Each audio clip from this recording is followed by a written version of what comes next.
Am I finally live? Is it happening? Can someone respond and let me know if you can hear me?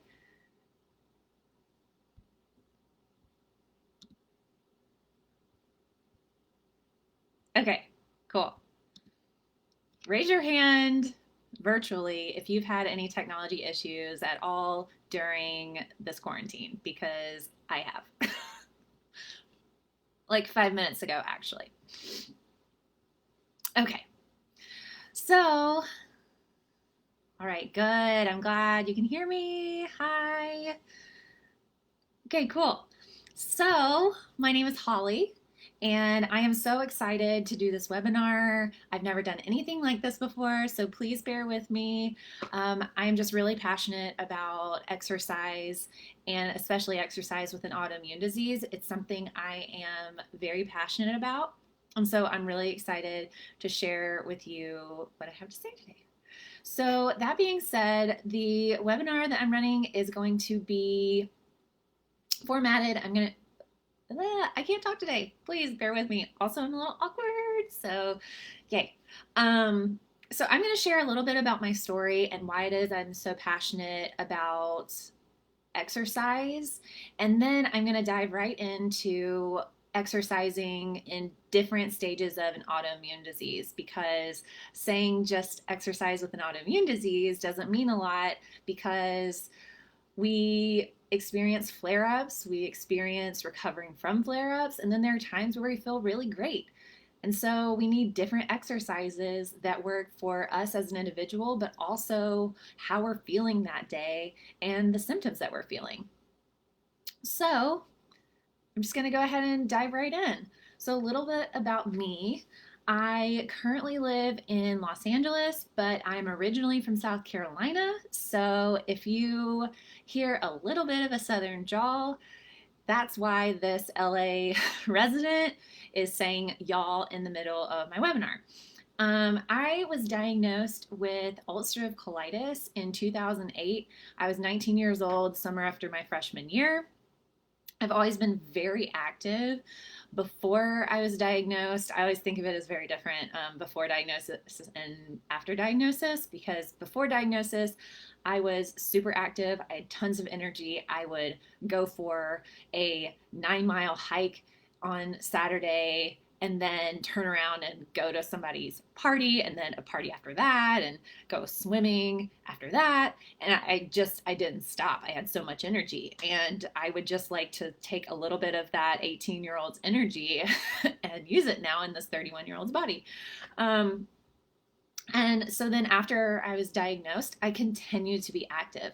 I didn't want it to hold me back at all. And so I continued doing everything that I normally would do pre-diagnosis and tried to do that with ulcerative colitis, which it works.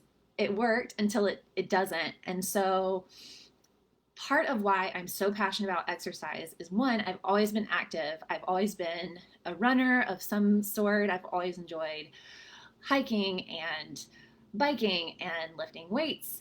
And unfortunately, I have learned in the last 12 years of being diagnosed with ulcerative colitis, I have done literally everything that you could possibly do wrong when it comes to exercising with an autoimmune disease. One, because I'm stubborn, and two, I want to do what I want to do. And so a lot of that comes down to just pushing past my boundaries and pushing past my limits. Um, so one example is, I've been a runner my whole life. I ran track in high school. I started running 10Ks and half marathons in my early professional years, and that was never enough. I am a bit of an extremist. I like to go all out in whatever I do. And unfortunately, that doesn't always work out well with an autoimmune disease. And I insisted that half marathons weren't enough. And so I needed to run a marathon. And I ran a marathon on, one, no medication. I decided I didn't need my medication anymore. So I ran a marathon, no medication, in a full ulcerative colitis flare up. And if anyone understands, I'm sure actually everyone listening probably understands that that was not a pretty sight. And I wrecked my body in every way imaginable for years after that. It's taken me years to recover from that marathon. And I wish that I could say that I learned my lesson, but I attributed that to running. So then I realized, oh, distance running isn't for me. So why don't we try weightlifting? And because I'm an extremist and I have to go 1,000% in that direction, I started weightlifting and then very quickly found myself going to CrossFit 5 times a week. So, I don't know what to tell you. And all this to say, in my story, there is nothing wrong with distance running. There is nothing wrong with CrossFit. There's nothing wrong with weightlifting. It's all about the way that you approach it and the way that you handle it in context with your autoimmune disease. And that's what we're going to talk about today. So I have gone to the far extreme. I have hurt my body in every way possible. I have done everything wrong. And because I have made all of those mistakes, I now know I've done so much research in what a healthy exercise regimen actually looks like for someone with my autoimmune disease and where I'm at in my health journey. So my hope for you today, and the reason that I'm saying this is because I want you to learn from my mistakes. I do not want you to be in a situation where you are on mile 20 of a marathon and having to stop at every porta potty. And okay, also, sorry, I like to go TMI, ulcerative colitis. I can't help it. So I apologize in advance, but I'm a TMI girl. So that's just what you're going to get. But that being said, I don't want you to be in my position on mile 20, stopping at every porta potty, throwing up in every bush, and then wrecking your joints and muscles for months and years to come. I don't want that for you. I want you to be able to have a life and enjoy it and be healthy and be able to spend time with friends and move your body and use exercise as celebration rather than feeling like it's an obligation and you need to push yourself to the limits because it's just something that you have to do. So please learn from me. I want to help you. It's something that I am so passionate about. I have come such a long way personally and have learned how to exercise in moderation and when it's okay to not exercise at all. It's okay. If you don't exercise every day, it turns out it's completely fine and you'll survive to the next day. So that being said, I'm going to jump straight into what exercising looks like when you're in a flare-up.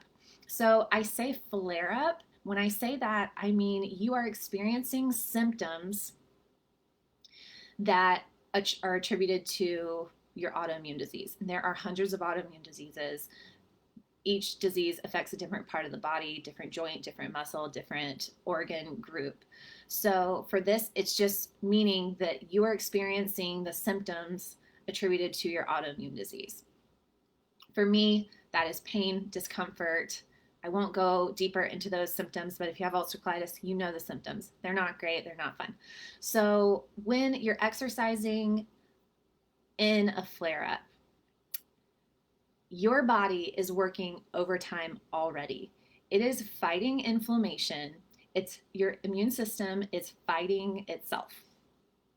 So your level of exercise is going to look much different than if you were in remission or if you're coming out of a flare-up. So keep that in mind and give yourself some grace as you approach exercise or feel that you want to exercise. And rather than resisting and pushing through, I really want you to take the time, do an internal audit of how you're feeling each day. And honestly, maybe even every hour or when you're feeling like you want to exercise, really take an internal audit. Check your symptoms, see how you're feeling that day. If you are someone who likes to schedule things and you need to schedule your workouts and say, I'm going to do a workout on Monday, Wednesday, Friday. My rest days are Tuesday, Thursday, but you wake up on Monday and you feel like garbage. You are so fatigued, you're achy, you just can barely get out of bed that morning. do not exercise.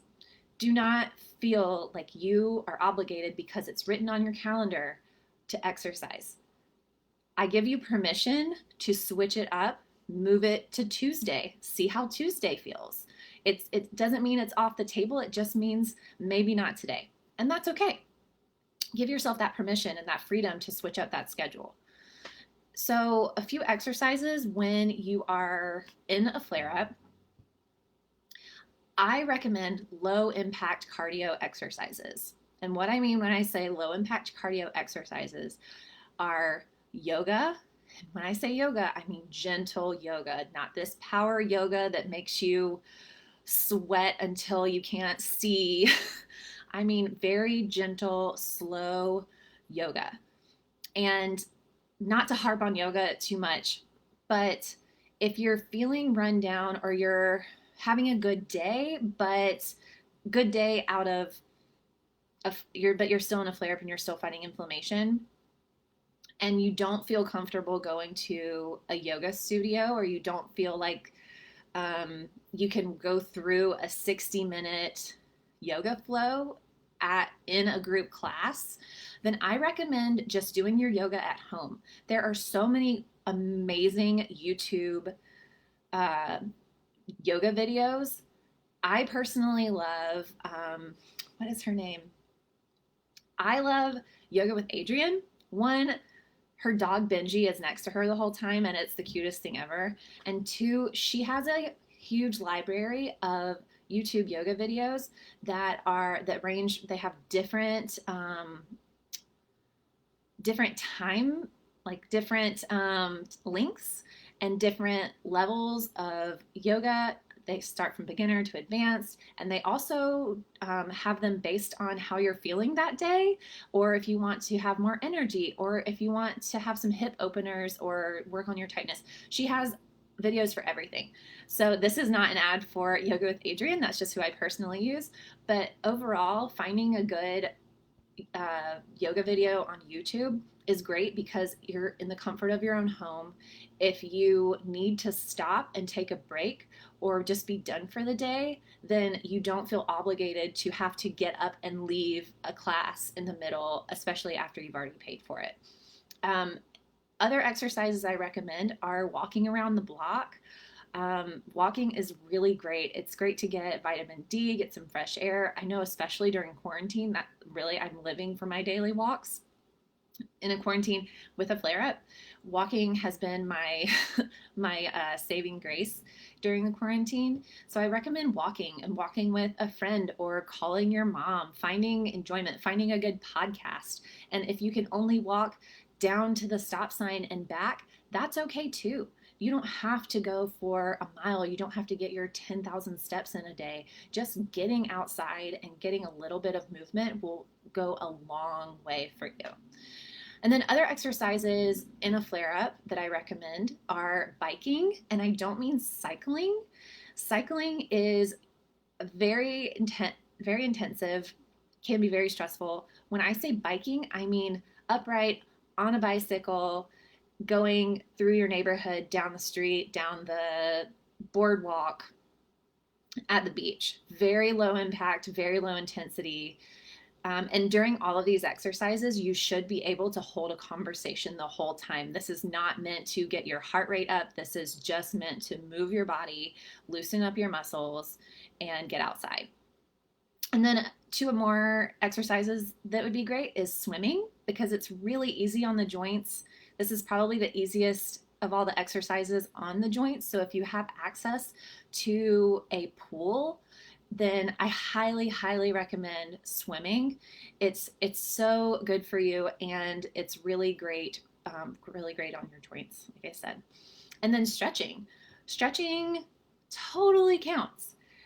If you just need to get on the floor while you're watching your Netflix show and foam roll or just stretch your muscles, that completely counts as movement for the day. And I recommend stretching anyway, because when you're in a flare-up, you're going to be more sedentary. You're going to be laying on the couch, laying in bed, and stretching just when you remember it. When you're heating up food in the microwave, do a couple of stretches, or watching a show, get in the floor, do a couple of stretches. It's really easy to implement throughout your day, and just keep those muscles loose, because we're already feeling feeling the flare up and struggling, and keep getting those muscles tight and those joints tight is only going to make it worse. So just getting in a little bit of stretching each day is going to be a world of difference for you. And also incorporate rest days, like complete rest days where you don't have to be active. And especially in a flare-up, it depends on how long your flare-up is. If your flare-up is going on for weeks or months, then you may need more rest days than you have, I would say active days, but like days where you're doing these low impact cardio exercises. So if you can only do 2 to 3 days of walking or swimming, then do that. And the rest of those days are rest days. That's completely fine. There's so much room in your exercise regimen in a flare up for rest. And honestly, that is something that you should prioritize and make sure that you're getting in anyway, especially as you're flaring, because your body needs to restore itself. It needs to regenerate and heal. And that's the only way that you're going to do that is allowing yourself time to rest. So then next, what everyone wants to hear is that you're recovering from a flare-up. I have been in a flare-up for the last 8 months, which has been by far the longest flare-up of my life, literally. Normally my flare-ups are about like maybe a month, maybe 2. And this one is so resistant. It's like 8 months, which is a whole other topic for another day. If you want to reach out, I'm happy to share my story with you about that. But I'm actually in the recovery phase of my flare-up right now, which is so exciting. I thought I'd never hear the words, but I am recovering. So this is a critical phase in your autoimmune journey. So there's the flare-up where you're exploring the symptoms. I apologize if you hear that ding. I tried really hard to silence my iMessage. I'm so sorry if you hear that ding. I'm gonna ignore it. So with the autoimmune, with your flare-up, there's the flare-up, and then you're in remission. But the in-between is a very critical stage that you don't want to ignore. It's where you're no longer feeling these symptoms, or you're feeling less of the symptoms, but you're not 100% yet. But this is a critical phase because your body is trying to heal. It is getting the medicine or whatever is working. It's healing the body. And we need to focus on finding exercises that support it and don't hurt it. This is where I failed multiple times because, again, I'm an extremist. I want to do everything all out, 100%. And so every time I would be done with the flare-up, I would start feeling better. And the second I felt better, like that day, I'd be like, yes, take me to CrossFit. And then I would go to a CrossFit workout, and then I would not be able to function for the next week. I would be in bed for like 5 days trying to recover from that one CrossFit workout. And then I would feel better, and then I would go right back to CrossFit. I'm like, yes, I feel great. And then another 5 days to recover. And it wasn't clicking in my mind that this is too much. My body cannot handle this. Like, my body was screaming at me and I wasn't listening. So, all that to be said, exercising when you're in a recovery state is just as critical as when you're in a flare-up. So I recommend so it's been working really hard. So we want to support it. We don't want to squash it and then go right back into a flare-up. So that's something that we want to avoid. So I recommend sticking with the low impact cardio, the yoga, the walking, swimming, biking, stretching, all of that. And we're going to add in some light body weight movement. And what I mean when I say this is body weight movement, like squats, lunges, maybe some modified push-ups. So anything that you can do on your person that doesn't require weights. And there are so many wonderful resources online for body weight workouts, just be very careful. So I'm going to give you a couple of guidelines to follow when you are doing some body weight movements, because not all body weight movements are equal, and the way that you approach it is just as equally as important as the movements themselves. So a few things to pay attention to is your workout, whatever your movements they do not need to be more than 10 to 15 minutes, like max. This phase of exercise is not, it's not meant to get jacked, for lack of a better term. You're not trying to be the next fittest woman on earth. I promise. You'll get there. You will. But not in this phase. Instead, we are retraining our body to move. We have been, I myself included, have been in the bed, on the couch, lounging, resting, recovering with a flare-up. Our body is not used to doing squats and lunges and push-ups. So we have to retrain our bodies what that feels like and remember what it is to exert that amount of energy in that way. Our bodies are so resilient and they're so incredible that if you were working out before the flare-up, then your body has muscle memory and it will pick it back up, but you just have to almost give it a little jump start, like remind it, like, oh yeah, this is how it feels to work out. So you're going to go very slow. So for squats, for example, you would do maybe 5 or 6 at a time. Do not rush it. Don't try to do as many squats as you can in a minute. That's not the goal. You want to go nice and slow and controlled and keep the proper form. I won't get too technical here. I won't, but keep proper form. And if you can't go all the way into the movement, if you can't do a full squat or a full lunge or a full push-up, that's okay. You can modify it, and you can also like not go all the way down. Just go as far as you can while keeping the proper form. As soon as you see yourself slouch or just feel your body give way, it's okay. Just stop right where you feel that you have proper form, and then come back up. Or if there's pain, definitely do not go to where there's pain. So you just want to get can't talk. I'm not going to get too technical. I feel myself going too technical. I'm going to keep going. But if anyone wants to get technical and talk about specific workouts and that type of thing at another time, like feel free to reach out to me. This is my favorite thing to talk about. I could talk about exercising with autoimmune disease all day long. And that's what I'm doing right now.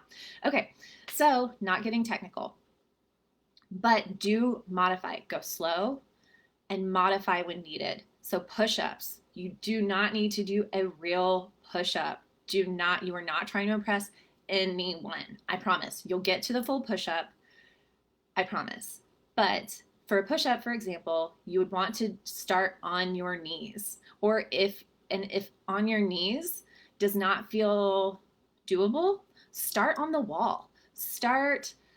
Put your hands on the wall, walk your feet like a foot out, and then just do push-ups on the wall and start there. I mean, it's honestly, we're just training the muscles to feel that we're working out again and exerting energy. That's all we're doing during this phase.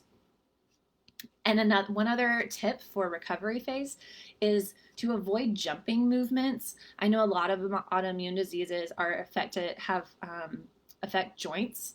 So I do not recommend, so if you look up online, there are going to be a lot of jumping movements for body weight exercises. I don't recommend doing those, especially not this early on when you're just recovering from a flare-up. What I do recommend, so if it says jumping lunges or box jumps or jumping jacks might be okay, but I would feel it out first. I'm not so sure about jumping jacks either. I'll leave that up to you to decide. Listen to your body and know if you could do jumping jacks. That might be a bit too much for you during this phase. But if it says box jumps, for example, do step ups instead. Do something that looks similar to that jump, but maybe do a step up. Or for a jumping lunge, just do a regular lunge. You'll still get the movement, you'll still get the exercise, you'll still build muscle. The jumping just isn't necessary right now. And then exercising in remission. This is very exciting. You've made it to remission. Congratulations. So exercising in remission, again, remission looks different for everybody. And that's such a broad term. And so for the sake of this webinar, this talk, I'm focusing on people that are newly into remission. So if you have been in remission for years and you feel healthy, you feel great, you are non-symptomatic, then I think that's awesome. And you will likely be able to do way more than someone that's coming out of the recovery phase and is fresh into remission and trying to get back to where they were before the flare-up happened. So for the sake of this talk, I'm going to talk about that. But again, I'm happy to talk about being fully in remission at a different time. So again, remission, it looks different for everybody. And especially depending on how long you've been in a flare-up. Again, if your flare-up was a couple of days, you might not be as affected. If it's a couple of weeks, then it's going to look different than someone that, like me, that has been in a flare-up for 8 months and is really trying to start from ground zero. So just my guidance to this is really listen to your body and know when you're fatigued. Listen if there's pain, then just don't do it, or rest. So just listen to your body and take cues from it. As you progress and recover, that would be my greatest advice in this phase. Listen to your energy level and your fitness level and know your ability. And do not push past it. Don't be the girl at mile 20 in a flare-up. It's not worth it, I promise. Or in a CrossFit competition that has to keep running to the bathroom. It's not. It's not pretty. It's not fun. Nobody wants that. So for the exercises here, we've progressed past the recovery phase and we're going to keep adding. So what you're noticing is that we're adding on. We're not replacing it. We're not jumping straight into our HIIT class that we love or the power yoga class just yet. It's building blocks. So really start from ground zero and then work your way up very, very gradually, and listen to your body and know when it's okay to go a little bit more, a little bit more, a little bit more, or when you need to back off and go back to body weight exercises or just low impact cardio or rest. So that being said, we're going to build. So we are still doing our low impact cardio. We're still doing our yoga, gentle yoga. Our gentle yoga, we might even be able to go to a vinyasa class, like moderate yoga, still not power yoga, but maybe somewhere in the middle, like a vinyasa class might be something that you can try out at home at a YouTube video, safe at your home, so you can see if you need to step away or take a break, then you have the flexibility to do that. We're still walking, we're still biking, we are still swimming and stretching, doing all of those things. And we're adding body weight movements. So we're keeping our body weight movements, and we're going to start adding in some light exercises, we're adding in some light weights. So this is really exciting. You can add in some barbells, or not barbells, some dumbbells. Not heavy. Do not go back to your original weight that you were using. If you were lifting weights before your flare up, do not go back to that original weight. Your body won't be able to sustain it. Start much lighter than you think that you need, and then work your way up gradually. So, and pay attention to how your body responds. If you are extremely sore or in pain after a workout, then that's too heavy for you. Go back down 5, 10 pounds, or even go back to the body weight workout. You can still get a really good workout just doing body weight workouts. So don't feel like you're not getting a workout in because you're in pain or because you can't do the weights that you thought you could. And if the good news is, if you want to start going to a group fitness class again, if that's something that you enjoy and that you miss doing, then group classes that I recommend during this phase as you're transitioning into remission, try out a bar class or a Pilates class.